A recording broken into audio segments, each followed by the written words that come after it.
For centuries, one mysterious question has fascinated millions of people. Was Queen Bilqis really half Jinn? Some legends claim that her mother belonged to the world of the Jinn. Others insist that her extraordinary intelligence and beauty could only be explained by something supernatural. These stories have spread across books, websites, and social media for generations. But did the Qur'an ever say that? Or has one of history's greatest Islamic stories become surrounded by myths over time? Tonight, we're separating fact from fiction, because the real story of Queen Bilqis is even more extraordinary than the legends. This is the incredible meeting between one of history's greatest queens and one of Allah's greatest prophets, Prophet Sulaiman AS. More than 3,000 years ago, in the southern part of the Arabian Peninsula, there stood one of the richest and most advanced kingdoms of its time, the Kingdom of Sheba, also known as Sheba. Its fertile valleys produced enormous harvests. Its merchants traded gold, rare spices, silk, incense, and precious jewels with kingdoms thousands of miles away. Caravans crossed endless deserts carrying the wealth of Sheba to distant civilizations. The kingdom grew richer every year. Its magnificent palaces, beautiful gardens, and towering temples amazed every traveler who entered its borders. At the center of this prosperous civilization ruled an extraordinary woman. Her name was Bilqis. Unlike many rulers of the ancient world, Bilqis was known for wisdom before power. She rarely made decisions alone. She consulted her advisors. She carefully studied every situation before acting. Her people respected her intelligence. Neighboring kingdoms respected her strength. And under her leadership, the Kingdom of Sheba became one of the most powerful civilizations of its age. But despite all her wisdom, one truth remained hidden from her. The Qur'an tells us that Bilqis and her people worshipped the sun every morning. As the first rays of sunlight appeared above the mountains, thousands gathered in devotion. They bowed before the rising sun, believing it deserved worship, without realizing that only Allah alone deserves worship. Hundreds of miles away, Allah had blessed another kingdom unlike anything the world had ever seen. It belonged to Prophet Sulaiman AS. Allah granted him miracles that no king before or after would ever possess. He understood the language of birds. Animals obeyed Allah's command through him. The wind carried him across vast distances by Allah's permission. Even the Jinn worked under his authority, building magnificent structures, diving into the seas, and completing tasks impossible for ordinary people. Yet despite possessing unimaginable power, Sulaiman AS remained grateful to Allah. He knew every blessing came only from his Lord. One day, as he inspected his armies of humans, birds, and jinn, he suddenly noticed someone was missing. It wasn't a soldier, nor a commander. It was a tiny bird, the Hudhud, the hoopoe. Sulaiman AS looked across the skies.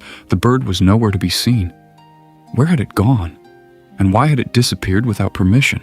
Little did anyone know that this tiny bird was about to return with news that would forever connect the Kingdom of Sheba with the kingdom of Prophet Sulaiman AS. And it would begin one of the greatest stories ever recorded in the Qur'an. But the greatest mystery had only just begun. Days later, the Hudhud finally returned. It landed before Prophet Sulaiman AS, carrying news unlike anything anyone expected. The bird said, "I have discovered something you do not know."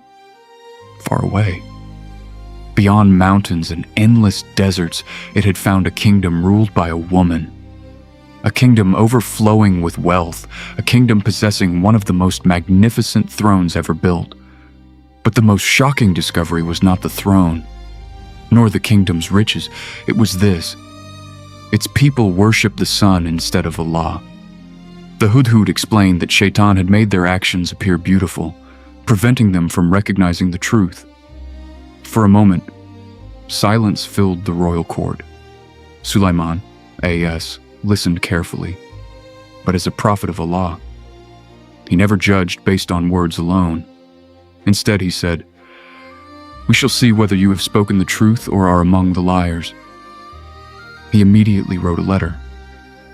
Not the letter of an ordinary king, but the invitation of a prophet calling people toward the worship of Allah alone. The letter began with the blessed words, "In the name of Allah, the most compassionate, the most merciful." Then came the message, "Do not exalt yourselves against me, but come to me in submission to Allah." It was simple, powerful, and unlike any letter Queen Bilqis had ever received, the Hudhud flew across the deserts once again, crossing mountains, valleys, and rivers, until it reached the magnificent palace of Sheba. Without anyone noticing, the bird carefully dropped the letter before Queen Bilqis. As she opened the seal, her expression changed. She gathered her royal advisors and said, "Indeed, a noble letter has been delivered to me." She read every word aloud. Her entire court fell silent. Some expected war. Others expected immediate retaliation. After all, powerful kings rarely sent peaceful invitations. But Bilqis was different. She did not allow emotion to control her judgment.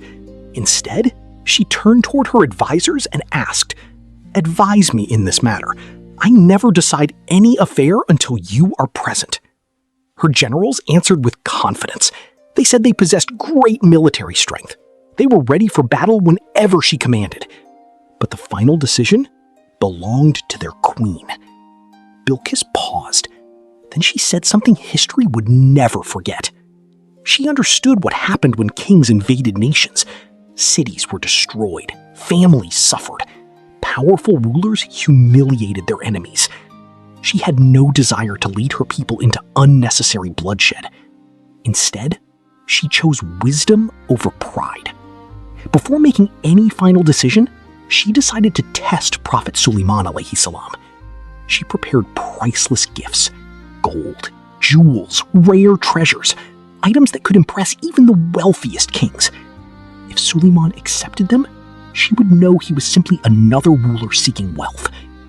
But if he rejected everything... The royal caravan finally arrived, loaded with gold, rare jewels, and treasures beyond imagination. The messengers stood before Prophet Sulaiman AS, confident that no ruler could refuse such magnificent gifts. But Sulaiman AS looked at the treasures and calmly replied, "Do you offer me wealth? What Allah has given me is far better than what He has given you." He explained that worldly riches meant nothing compared to Allah's blessings. Then he warned the messengers, if they returned without accepting the truth, His army would come with a force no kingdom could resist. The messengers quickly returned to Queen Bilqis. As they described everything they had witnessed, Bilqis realized something extraordinary. This was not an ordinary king. No king rejects unimaginable wealth. Only someone who fears Allah more than worldly power could speak like this. So she made a decision. She would travel herself to meet Prophet Sulaiman AS. Before Queen Bilqis even arrived, Allah displayed another miracle. Prophet Sulaiman AS asked those gathered around him, "Which of you can bring me her throne before she arrives?" A powerful jinn stepped forward. He offered to bring it before the assembly ended. It was an incredible offer. But then, a man blessed with knowledge from Allah said, "I can bring it before your glance returns to you." And by Allah's permission, in a single moment, the magnificent throne of Queen Bilqis stood before Prophet Sulaiman.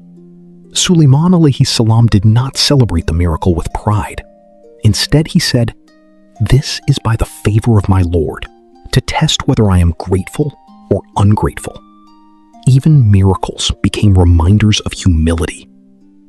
When Queen Bilqis finally arrived, she was asked a surprising question. "Is this your throne?" She looked carefully. Every detail seemed familiar. Yet somehow, it was already standing hundreds of miles away.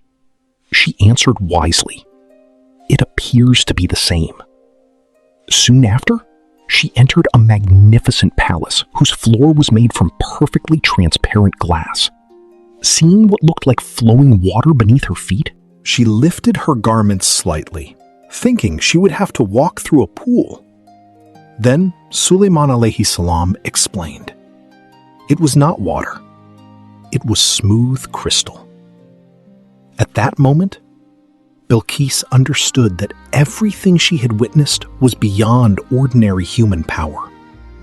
She realized she was standing before a prophet chosen by Allah. Then she made one of the most beautiful declarations recorded in the Qur'an. She said, "My Lord, indeed I have wronged myself, and I submit with Sulaiman to Allah, Lord of all the worlds." With those words, a queen who once ruled one of the greatest kingdoms on earth chose faith over pride, truth over tradition, Allah over everything else. But now, we return to the question that brought millions to this story. Was Queen Bilqis really half jinn? The answer is, the Quran never says that she was. There are later historical reports and folklore that mention unusual stories about her ancestry. Some claim her mother was from the jinn. Others describe physical characteristics that fueled these legends. But these reports are not established by the Quran, and scholars have differed over their reliability. What the Quran emphasizes is something far more important. Not her ancestry, but her character, her wisdom, her willingness to seek the truth, and her humility in accepting it once the evidence became clear. Perhaps that is the real lesson. People often become fascinated by mysterious legends, while overlooking the guidance that Allah has already made clear. The story of Queen Bilqis was never meant to teach us about myths. It teaches us that even the most powerful ruler can recognize the truth when the heart remains sincere, and that true greatness is not found in wealth, power, or status. It is found in submitting to Allah.